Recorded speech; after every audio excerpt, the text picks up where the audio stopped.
मायका बनाऊंगी ससुराल में। ये कहानी शुरू होती है प्रीति के ससुराल से, जो कल ही नई नई दुल्हन बन अपने ससुराल आई थी। थक हार कर सीधा वो अपने कमरे में जाकर सो गई थी। सुबह 10 बजे अंगड़ाई लेती हुई प्रीति उठती है। काफी अच्छी नींद आई। ये बुक्कू कहाँ चला गया? इस लड़की को भी ना चैन नहीं है बिल्कुल। अपने कमरे से शॉर्ट्स पहनी प्रीति बालों को क्लच करती हुई बाहर आती है। अग भाई, बहू तो बहुत ही मॉडर्न लाई लिए तुम भाभी। ओह माय मम्मी, आप उठ गए? हमारे घर पर सब 7 बजे तक उठ जाते हैं। तुम उठने में जरा और देर लगाती तो मुझे डॉक्टर को बुलाना पड़ जाता। तैयार होकर ही बाहर आ जाती भाभी आप। अब आपकी शादी हो गई है, अपने मायके में नहीं है आप। इससे पहले कि शोभा और कुछ कहती, प्रीति सीधा उसे झप्पी पा लेती है और उसकी गोद में बैठ जाती है। पता है मम्मी कल क्या हुआ? अरे बस बहू, बहुत हुआ, चुप हो जा। राहुल, बहू को कमरे में ले जा। लगता है इसकी थकावट अभी तक उतरी नहीं है। कल की आई नई बहू को इस तरह बर्ताव करता देख सभी के होश उड़ जाते हैं। राहुल प्रीति को कमरे में ले जाता है और 12 बजे तक तैयार होकर प्रीति बाहर आती है। ओहो, कैसे हो प्यारे पापा जी? चाय शाय चल रही है क्या? 2 घंटे पहले ही तो इनसे मिलकर गई है ना। अरे पर तब मैंने पापा जी को हाई तो बोला ही नहीं था मम्मी जी। वैसे पापा जी सच कहूँ तो शादी के असली मजे तो आपने लिए कल। मैं तो काम में उलझा पड़ा था बहू, सही से अपने दोस्तों से मिल भी नहीं पाया। तो कल मैंने किसी आपके दोस्तों के साथ टिकाती हुए देख लिया था। अरे ये तो मरवाएगी। अब राहुल की मम्मी, मैं दुकान चलता हूँ। पापा जी क्यों घबरा गए? खैर, चाय पीने की ना बड़ी इच्छा हो रही है। अभी लेके आती है दीदी। अरे नहीं, आप रहने दीजिए। बुग्गू जाना, चाय लगाना। ये हमारे घर पर बुग्गू कौन आ गया? बेबी, ये तुम क्या कह रही हो? क्या बेबी, तू जानता ना मुझे तेरे हाथ की चाय ही पसंद है, लगाना। जीजू, आप भी मेरी पार्टी के लगते हैं, 2 चाय लगवा लूं क्या? 1 नंबर पीस लाए हो साले साहब। बहू, तेरी पहली रसोई की रस्म होनी बाकी है। अब तो शाम होने को आ गई, कल कर लेते हैं रस्म। मैं अपने कुछ रिश्तेदारों को भी बुला लूंगी। इसके लिए आपको मुझसे पूछने की क्या जरूरत है मम्मी? बिल्कुल बुलाइए, करती हूँ ना मैं पहली रसोई की रस्म। पर हाँ मम्मी जी, प्रोग्राम ना थोड़ा सा लेट रखिएगा क्योंकि 10:30 के पहले तो फिर आग ही नहीं खुलेगी। अगली सुबह अपनी बहू की पहली रसोई के लिए शोभा अपनी सहेलियों को बुला लेती है। एक अच्छी बहू की तरह प्रीति वहां सभी के सामने आ जाती है। अरे पापा जी नहीं दिख रहे, मैं उनको फोन करती हूँ। सुषमा आंटी आई है, बेचारे पापा ये मौका मिस ना कर दे। 1 नंबर प्रीति। कभी कभी मुंह बंद रखना भी अच्छा होता है बहू। जा, अब रस्म की तैयारी कर। सब रेडी है मम्मी। है? तूने कब सारी तैयारियां कर ली? अरे तू तो छुपी रस्तम निकली। मुझे तो लगा था कब तेरी नींद खुलेगी, कब सारी तैयारी होगी। प्रीति चलती हुई रसोई तक जाती है और रसोई के अंदर पहुंचकर चूल्हे पर माथा टेक कर वापस आ जाती है। हो गई रस्म पूरी मम्मी जी।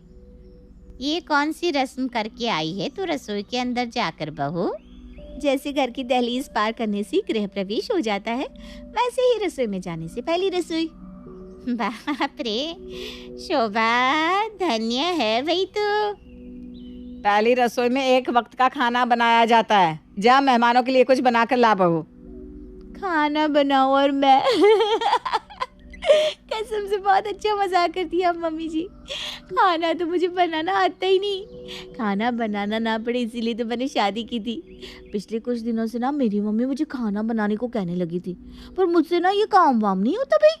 पर देखिए, अगर आपको अपनी फ्रेंड्स को खाना खिलाना है ना तो आप बना लीजिए, मुझे कोई प्रॉब्लम नहीं है, सच में कसम से। ये कहकर अपने कानों में ईयरपॉड्स लगाकर प्रीति अपने कमरे में चली जाती है। नई बहू के लक्षण मुझे तो ठीक नहीं लग रहे शोभा।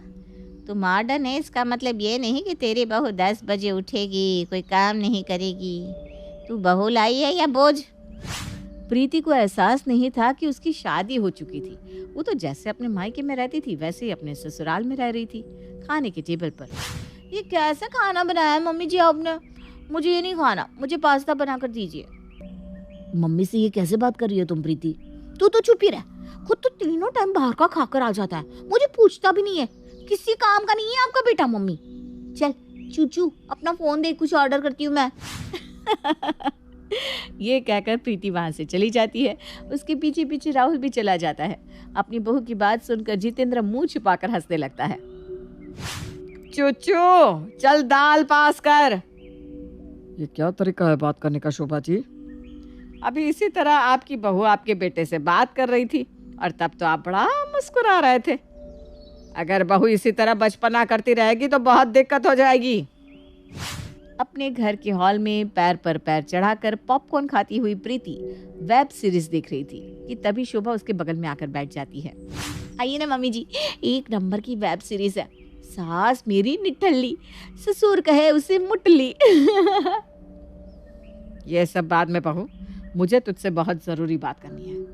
देख, मुझे कोई दिक्कत नहीं है तो कुछ भी पहने या देर से उठे, पर जीवन में इंसान का कोई लक्ष्य होना चाहिए। तुझे घर का काम नहीं आता, समझ में आया, मत कर, पर कुछ तो कर। देख, मैं सलाह दूंगी कि तू जॉब ही ज्वाइन कर ले। नहीं नहीं नहीं नहीं नहीं मम्मी, जिंदगी ना मिलेगी दोबारा, एक ही तो लाइफ है, उसे भी जॉब करके गंवा दूं, फिर ये गेंडा क्या करेगा? देख बहू, तुझे अपने कमरे में अपने पति को जो बोलना है बोल, पर हम सबके सामने उसे यूं चूचू गेंडा मत बोला कर। पर आप सब तो हमारे अपने हैं ना मम्मी जी। वैसे हमारे शहर से 20 किलोमीटर दूर एक वाटर पार्क खुला है, तो मैंने इसमें जाने के लिए ना 6 टिकट्स ले ली है। पानी में ना बहुत मजे करेंगे मम्मी जी आज। ब्लू है पानी पानी। शोभा कितने भी प्यार से अपनी बहू को समझाने की कोशिश कर रही थी, पर प्रीति को तो कुछ सुनना ही नहीं था। वो तो वाटर पार्क जाने की तैयारी में लग जाती है और अपनी सास के लिए पैक करती है एक स्विमिंग सूट। ये सब क्या है बहू? ऐसे छोटे कपड़े मुझ पर शोभा देंगे क्या? मैं नहीं पहनूंगी। देख, तुझे अपने हनीमून पर अपने पति के साथ जो पहनना है पहन लेना, पर मुझे ऐसे वैसे कपड़े पहनने को मत बोल। मरना तो वैसे भी है मम्मी जी, कम से कम सब ट्राई करके मरे, वैसे भी मौत तो आएगी ही ना। जिंदगी एक सफर है सुहाना, मुझे एंजॉय करके भगवान के घर है जाना। तो ये है हमारी प्रीति जी। रात को ऑफिस से अपने घर आने के बाद राहुल प्रीति से कहता है, क्या बात है प्रीति, आजकल तुम बहुत उखड़ी उखड़ी लग रही हो, कोई गलती हुई है क्या मुझसे? आजकल तो मुझे वैसा प्यार करता ही नहीं जैसा शादी के पहले करता था। बालकनी के नीचे खड़े होकर मेरा नाम पुकारना, मुझे हर रोज लेट नाइट ड्राइव पर लेकर जाना। देख, आज ना सैटरडे नाइट है, मुझे डिस्को जाना है। और फौरन 2 मिनट के अंदर ही प्रीति डिस्को के डार्लिंग कपड़े पहनकर राहुल के सामने खड़ी हो जाती है। इसी मंडे को शादी हुई है हमारी, अभी 5 दिन भी नहीं हुए और 5 दिन में ऑलरेडी शादी में इतना खर्चा हो चुका है। तुम्हें समझना होगा प्रीति, हमारी शादी हो गई है, अब हम गर्लफ्रेंड बॉयफ्रेंड नहीं है। मुझे ये सब नहीं पता, मैं तो बाहर गाड़ी में बैठने जा रही हूँ, तुम नहीं जाओगे तो मैं दीदी और जीजू को लेकर चली जाऊंगी। हाँ। और आखिरकार राहुल को अपनी बीवी को डिस्को ले ही जाना पड़ता है। डिस्को में प्रीति अपने जीजा से कहती है, हाँ रिंकी दीदी के चक्कर में पड़ गई जीजा जी, आप कितने कूल है आपको तो अच्छी मस्त लड़की मिलनी चाहिए थी। मेरा दर्द तो बस आप ही समझ सकती हैं प्रीति जी। अपने पति को अपनी भाभी के साथ एंजॉय करती हुई रिंकी देख रही थी और चिढ़ रही थी। इसी तरह प्रीति कुछ न कुछ ऐसी हरकतें करती ही जा रही थी और अब सभी के बर्दाश्त की हद से पार हो जाती है। 7वें दिन प्रीति अपने मुंह में ब्रश लिए बाहर हॉल में आकर बैठती है कि उसकी नजर उसके पैक किए हुए बैग्स पर पड़ती है। कौन जा रहा है? हम नहीं, तुमने कहा था ना मैं तुम्हें वो गर्लफ्रेंड बॉयफ्रेंड वाला प्यार नहीं दे पा रहा हूँ, इसलिए हम तुम्हें तुम्हारे मायके भेज रहे हैं ताकि मैं वापस वहां पर आकर तुम्हें सरप्राइज दे सकूं। ये सुनकर प्रीति तो ऐसे खुश हो जाती है मानो उसे जो चाहिए था वो मिल गया। अपना बोरिया बिस्तरा लेकर वो अपने घर पहुंच जाती है। चूचू चाय लगाना। ये मम्मी पापा से किस तरह बात कर रही है? अरे बेटा तू तेरे साथ आफ्टर मैरिज की फोटो लेते हैं, आजा मोटी तू भी आजा। मम्मी अब दादी को मोटी क्यों कह रही है? बुरा लगा ना, ऐसे ही तू भी अपने ससुराल वालों के साथ कर रही थी, इसीलिए उन्होंने तुझे घर से निकाल दिया है। नहीं नहीं नहीं नहीं मम्मी, वो तो राहुल मुझे सरप्राइज करना चाहते हैं। न जाने कब अकल आएगी। अरे ये उनका तरीका था तुझे अपने घर से वापस भेजने का, और जिस कारण से तुम वापस आई हो ना, अब मैं भी तुम्हें इस घर में नहीं रख पाऊंगी। मैं समझ गई मम्मी, आप मुझे क्या समझाना चाहती हैं। मैंने अपने ससुराल वालों को ऐसा अपना समझा कि अपने ससुराल को ही मायका समझ लिया। मैं वापस जा रही हूँ मम्मी, अब किसी को शिकायत का मौका नहीं दूंगी।